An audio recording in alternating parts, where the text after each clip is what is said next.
Hey guys, hope you're having a beautiful day today. Today is Sunday. I usually don't make videos on the weekend, but this is some very important news, and I wanted to take this out and talk about it so you guys are aware of what's going on. So remember, one of the latest videos that I took up about Ripple versus SEC, I mentioned how Sarah Netburn, they asked, the SEC lawyers if XRP investors are selling a security.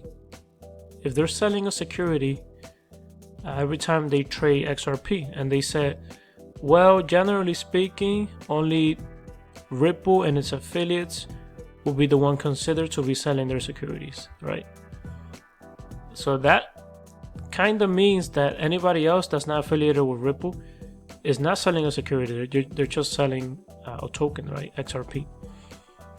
And then we had all of this entire campaign about relist XRP and everything, and it was big, and I made a video on that. You guys could check it out. But nobody was relisting XRP. I think only one exchange relisted it, and it was not in the US, it was in another country. This lawsuit is happening in the US, so I don't even know why they delisted XRP in the first place, but maybe they thought it was the best thing for them. But this is the reason why they didn't relist XRP. As you can see right here, Ripple sent a letter to Analisa Torres explaining that the SEC is being too big. They're being too big in their responses in everything, and they just want more clarity, right? And this is the letter that they sent to Analisa Torres for the XRP investors, right? They're defending the XRP investor. They're like, hey, you know what? We're not affiliated with the investors at all, right? Only because I buy XRP doesn't mean I have a portion of Ripple. It doesn't mean that, right? Because XRP is not a stock, it's a currency. But what Ripple is saying is XRP investors deserve to be part of this lawsuit, and I'm going to show you the different things here that is mentioned, and I highlighted it so you guys don't have to worry. So SEC versus Ripple Labs, dear Judge Torres, right? Analisa Torres. Let's go with image number 1. Open it up here for you guys. So the first thing is that they say here, or writing these letters in the interest of thousands of holders of XRP, which is us, right? And we know there's actually more than thousands, probably millions of XRP wallets out there. There are many XRP investors, right? In general, what they're mentioning in this letter is this: interveners, right, which is the XRP holders that want to intervene in this case. Interveners are correct that the SEC amended complaint fails to explain. They fail to explain whether the SEC has alleged and will seek to establish in this litigation that XRP is an investment contract per se and thus a security per se, or instead that defendants' sale of XRP resulted in an investment contract based on the circumstances of those sales. And then they continue here, given this ambiguity and the potential precedential impact of this litigation and on non-parties, defendants agree that interveners, defendants being Ripple, they agree that interveners should be permitted, to proceed with their motion to clarify this point. So to summarize what I just read, basically they're saying, hey, you know what? They're actually correct in trying to intervene in this lawsuit, right? Because the SEC is being very ambiguous. They're not giving the clarity that they need. And Ripple is just saying, hey, you know what? They should be in this lawsuit until they get that clarity. And what is the clarity that they're seeking? Well, it's something very simple. The clarity that they're seeking is whether or not me as an investor, as an XRP investor, right? Am I selling an investment contract every time I trade? Or what about exchanges every time they sell XRP to you? Are they selling an investment contract? That's what we want to know. It's a yes or no question, you know. Yes, they are, or no, they're not. All right, let's look at image number 2 here. Let's continue with this. Page number 2. They mentioned how hundreds of companies, independent of Ripple, are using XRP to develop products and use cases leveraging XRP. Right? You have hundreds of companies using XRP. So that shows the judge at least that, yeah, XRP has a lot of different utility, not only settlement. It could be used for many different things. And I like how they mentioned that XRP is estimated to be held today by millions of holders worldwide. So they're letting Analisa Torres know, you know, this is a really big, this is impacting millions of people. The SEC is supposed to protect people, but they're really not. Continue here, it says with approximately 700 billion to 1 trillion in total trading since 2013. Total trading volume. That's insane. It's a crazy amount of money, right? So this part right here just shows you how serious this is. And the SEC doesn't want investors to be part of this lawsuit. It makes absolutely no sense. It continues here, and they say the filing of the SEC's complaint resulted in the value of circulating XRP declining by more than $15 billion. And the disruption of numerous innovative applications of XRP. And all of this was what? It was based on unproven allegations. The SEC has effectively shut down trading by XRP holders over exchanges in the United States. So I like that they included this portion here because it just shows Analisa Torres the impact that this lawsuit had on unproven allegations. Unproven allegations. If the SEC would have said, hey, you know what? We think that XRP might be a security, but exchanges could continue trading it, and we're not going to sue them if it is declared security, we're not going to do anything to them, then that would have been one thing. But the fact that they didn't do that, right? And even up to now, they haven't given any clarity. It's just continuing to hurt the XRP investors like myself and like yourself watching this video probably as well.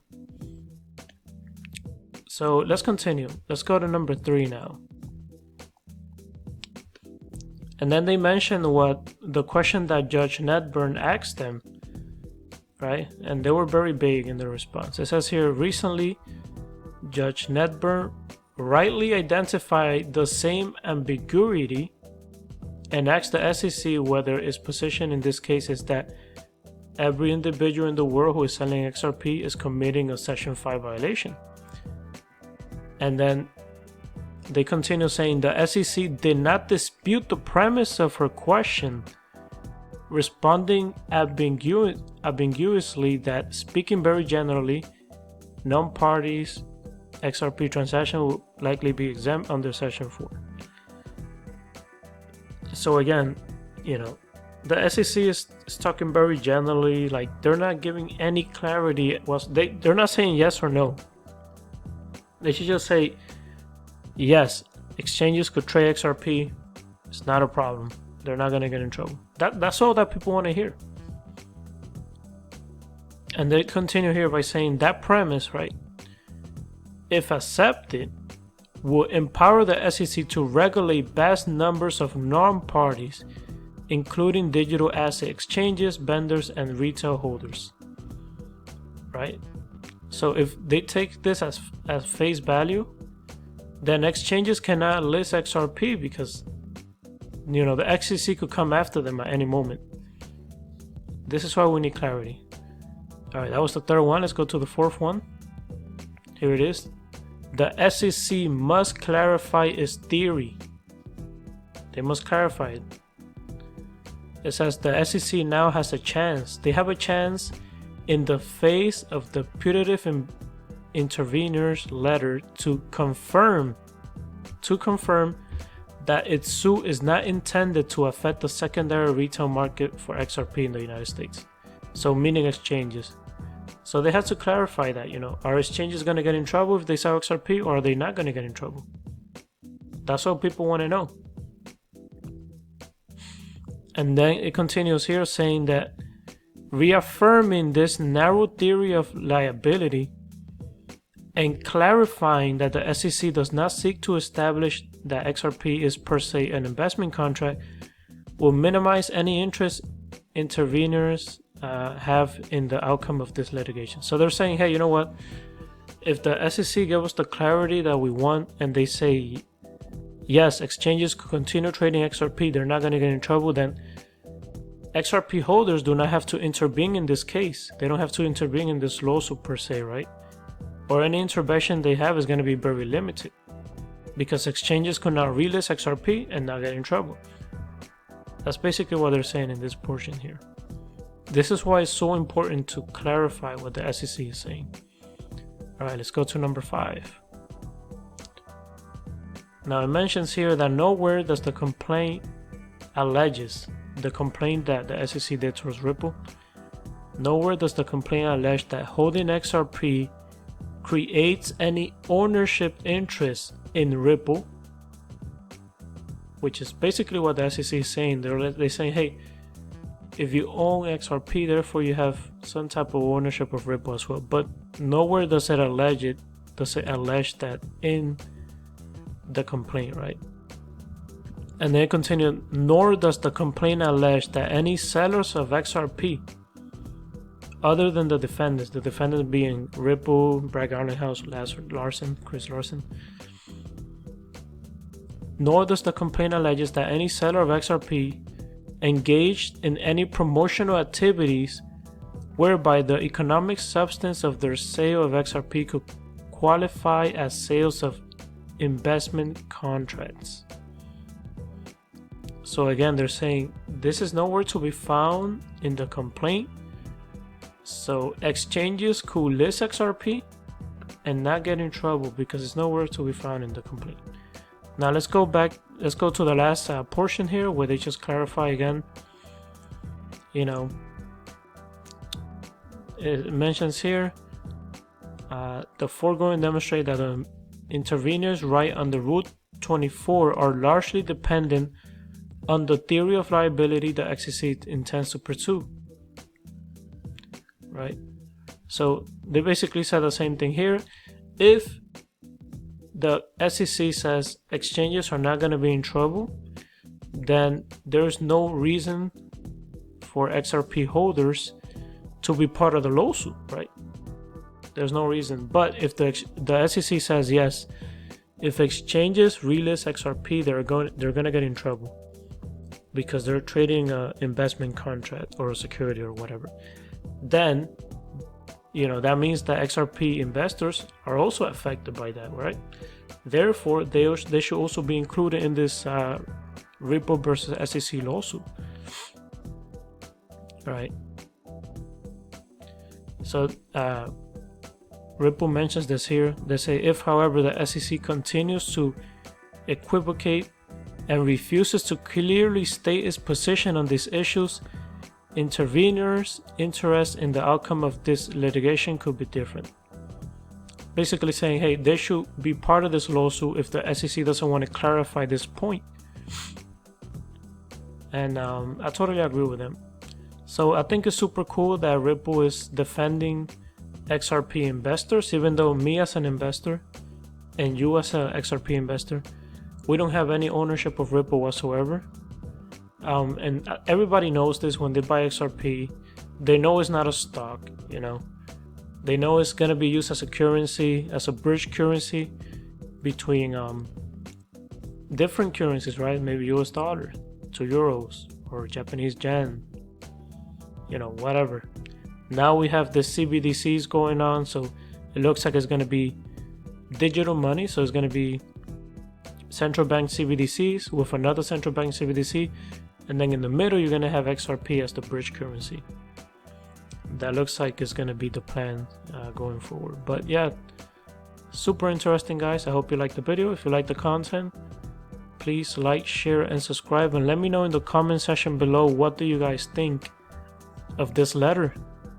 I really hope that Analisa Torres, you know, starts to ask the SEC to give more clarity, and if they don't want to, she should allow XRP holders to be part of the lawsuit. And the SEC has definitely responded back to this. They have responded back. Let me see if I could find it. I think it's up here. They basically say, let me go up. They say XEC says that XRP investors could trigger avalanche of claims and confusion in case against Ripple. Maybe I'll make a separate video on this, but basically what they're saying in here is like, it's bad to have XRP holders join the lawsuit because it's going to be super confusing now. You're going to have claims going all over the place. It's just a bad idea. That's their point of view, right? It says here, this scale of intervention will cause incalculable confusion, add unmanageable complexity, and bring this court's review and administration of the underlying actions to a halt. I disagree with them. I think they just don't want 10,000 XRP holders and more to join this lawsuit. I think that's what they don't want. And I think the SEC is realizing how big of a deal this is. You're not suing. This is not a Kick Interactive lawsuit. This is the number 3 token in CoinMarketCap before the lawsuit, right? Super important. A lot of billions of dollars running through it every single day. This is not a game, SEC. You got yourself in this hole. You got to get yourself out now somehow. Alright guys, thank you so much for watching. Stay safe out there, guys. Peace. XRP versus itself. Ripple is a private company. We have our shareholders. It's you can't trade Ripple shares, so to speak. XRP, look, we pay attention over the long haul. I tell the employees I don't think about it on a 3 days or 3 weeks or 3 months. Taking advantage of what digital assets can do to make transactions more efficient, I think, is a journey we'll be on for a decade or two.